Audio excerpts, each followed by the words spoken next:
Hello, Knights Media Network. This is Gavin Broniker, back with another episode of Gavin with Gavin. This week I am sitting down with Mr. Shawn Apostle.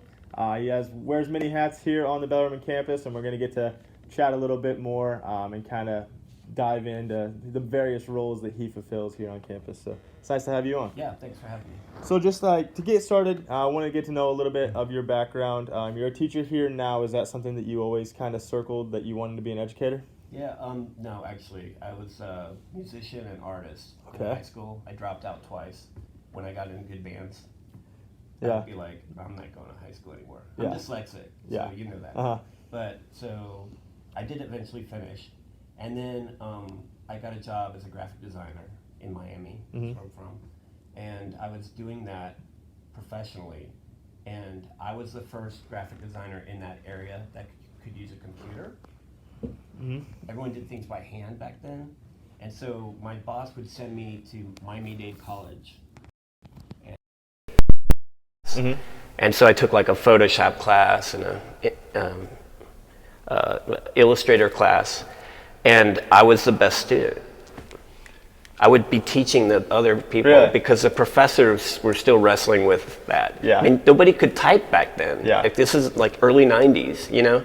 So I was using this like cutting edge software that had only been around just a little while, and it just made sense to me. Mm-hmm. And so that got me hooked. And I eventually was like, I think it was like 24 or 26, went to full-time college, met my wife. Mm-hmm. And when I was in full-time college, I was like, I don't want to leave. And I did other things. Mm-hmm. I've been in a lot of different jobs, but the thought was always like, how do I stay here in a college setting? Because I don't know if you've worked in places. I've worked in city government and all these kind of things. When you're around a bunch of people who all they talk about is the weekend or their trip to Disney, you know what I mean? Mm-hmm. They're not passionate about what they do. Yeah. It's kind of it kind of takes you down. Mm-hmm.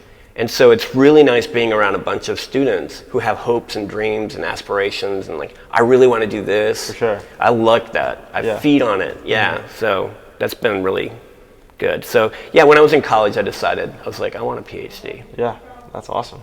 I mean, just kind of talking with you for a little bit now, like there's many things. You said city government. You said you're in a band. Real quick, what instrument is it that you play? I played bass, but my last band I was in was called Bulkhead. I went to try out, and I heard the bass player, and I was like, I can't beat that. Yeah. So I applied to be a lead singer, and I got it. Yeah. And I did that for a couple years. It was really fun. It was in Fort Lauderdale. Do you still do anything with music nowadays? No, I gave it up, man. I felt like I was heading towards the 27 Club. Mm-hmm. So when I was like 22, 23, I was like, I'm out. Mm-hmm. I'm out. This is destructive, this kind of lifestyle, for me. Yeah. And so I just stopped. Yeah.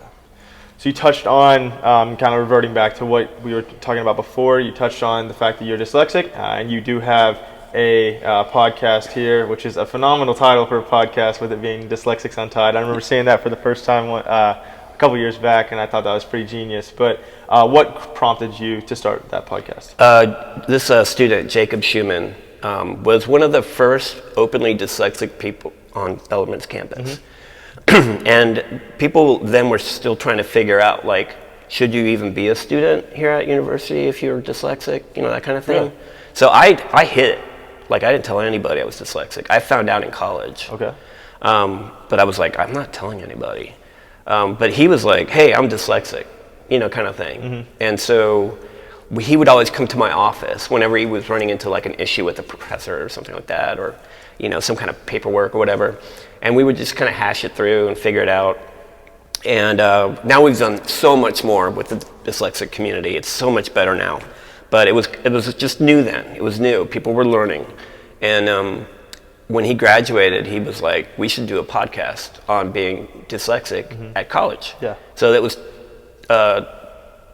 2018 is when we started. Okay.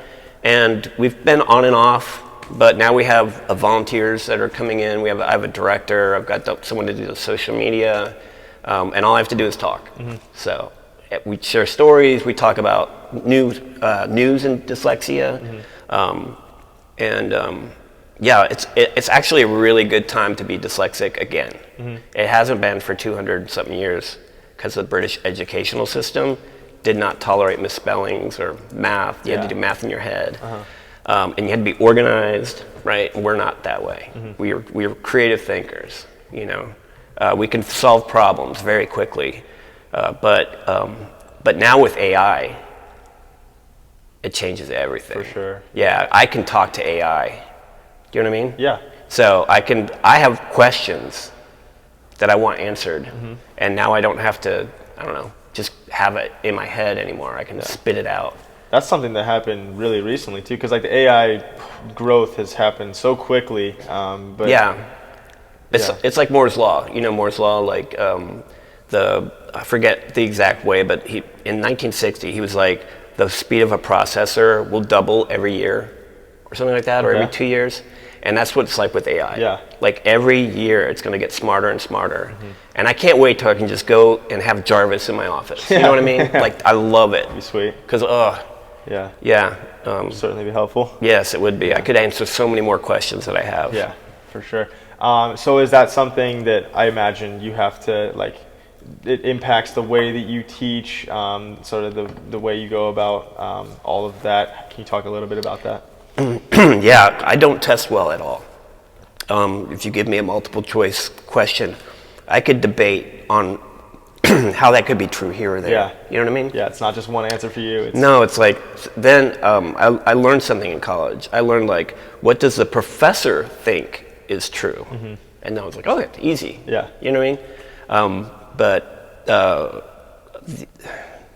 I lost track, sorry. I do that time to time. My teaching is very different, I think, than most traditional professors, because I don't lecture with PowerPoint. I do a lot of hands-on applications, a lot of projects. There's no test, but there's projects, and you have to apply the theories that we're learning into the projects. So it's very production-based, all my classes. Yeah. And I do that because, like I said, if you can memorize a book, good for you. Yeah. But I don't know about you. Hands-on. As soon as I finish that final exam, it's out. It's gone. For sure. But if you have a project, you can build on that. Absolutely. Yeah. Yeah. And then with your Dyslexics Untied podcast, have you had students come up to you saying that, like, what you guys have said have really helped them out, whether they've been struggling with some other learning disorder or being dyslexic as well? I've heard a few things, but not like I want. You know, I would love for more students to say that. For sure. But yeah, I've had a lot. And I remember the old director of, I don't know what it was called, of learning disabilities or whatever. I don't think of dyslexia as a disability, but she would share the podcast with students with dyslexia too. Okay. So, but yeah, I've had students come up. I've actually had students who were like, I think I'm dyslexic. Really? I was like, yeah. I was like, I just thought I wasn't good at this stuff. Yeah. And I was like, okay. So we have a term that we developed on the podcast. It was like, smells dyslexic. So like, I'm watching a TV show and I'm like, that dude smells dyslexic. There's something about it. Yeah. You know, it's like a some tendencies I'm like, that dude's totally like the guy who started TED. Yeah. The guy I got to Zoom with him. Really? Yeah, and smells dyslexic. he was totally dyslexic. Yeah. Yeah, it was really fun to watch him. Yeah. So that kind of is a good little segue into the next one I want to talk about. You're wearing your TED shirt right now, so you are part of the TEDx program. You talk about what that entails, as well as how you became a part of that. Okay. Same student, G.W.G.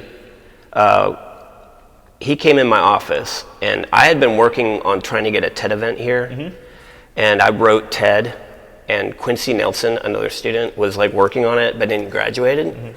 So Jacob Schumann walks in my office. He's like, Quincy graduated, right? I was like, yeah. He's like, can I do that? He's dyslexic too. He's like, I want to do that. I was like, okay. So he's like, I'm gonna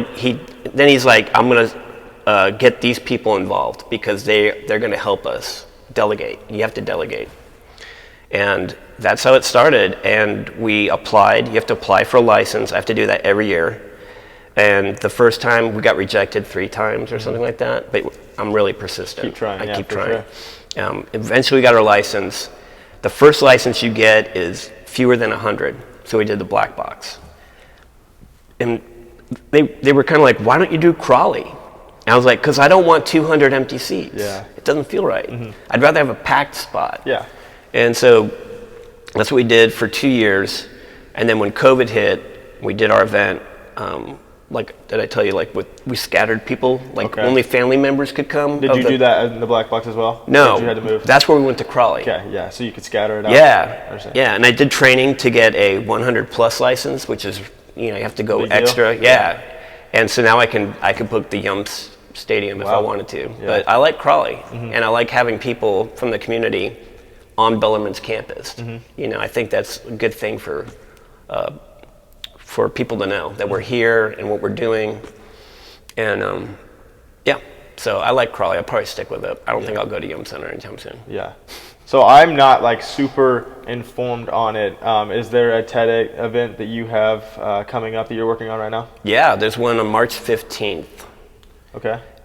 It's community resilience is the theme. We've already picked our speakers. We're working with them now and coaching with them to make sure that their event meets TED standards. Okay. TED's really strict. Yeah. You just can't. Yeah, you can't mess with TED. They throw something together. Yeah. I've gotten really snarky emails from them. Yeah, because I push the envelope a little bit too much. So I'm learning. So, but yeah, March 15th. It'll be 5:30. We have 2 breweries are going to have samples. We're working on a bourbon. We usually have, like Heaven Hill usually donates bourbon. Okay. So we have tastings. Yeah. There's a coffee. Safai Coffee will be there. And so there's a little bit of food. But it's like a very interactional event, and it's designed to be that way. So I want you to learn something outside that area. Inside, yes, and even outside. And have communication starting points. So you taste something and you talk to the person next to you about it. Yeah. So that's important to me. Yeah, understandable. And then, like, how long does it take primarily? I'm sure that it kind of differs depending on like what event you're putting on, but how long does it typically take to set up an entire TED event? It takes us a year. A year? Yeah. Okay. So as soon as TED's over, we're starting the next TED. Okay. Yeah. It takes a lot. And you pretty much do it annually? Is that? Oh yeah, every year. Okay. Yeah, we've done it. This is our 6th year. Okay. Which is pretty rare look around on different university campuses. Yeah. U of L did one. Really? UK is trying.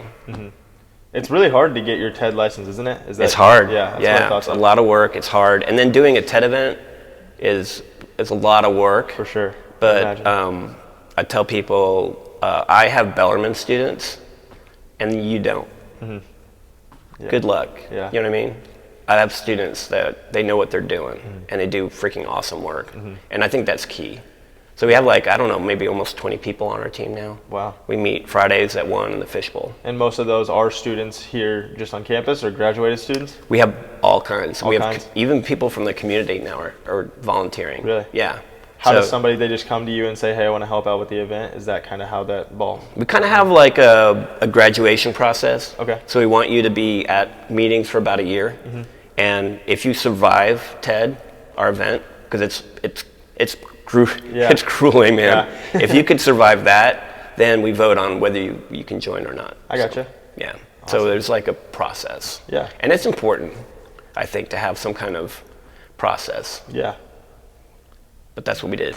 Awesome. That's pretty much all I've got for you. I appreciate you coming on. Yeah, thanks for having me. For sure. Thank you all for tuning in. If you have any questions for Mr. Apostle, I'm sure that he'd be happy to help you out in any way. Make sure you check out his podcast. Tune into the TED event if you are looking to do something like that. Once again, thank you all. Have a great week.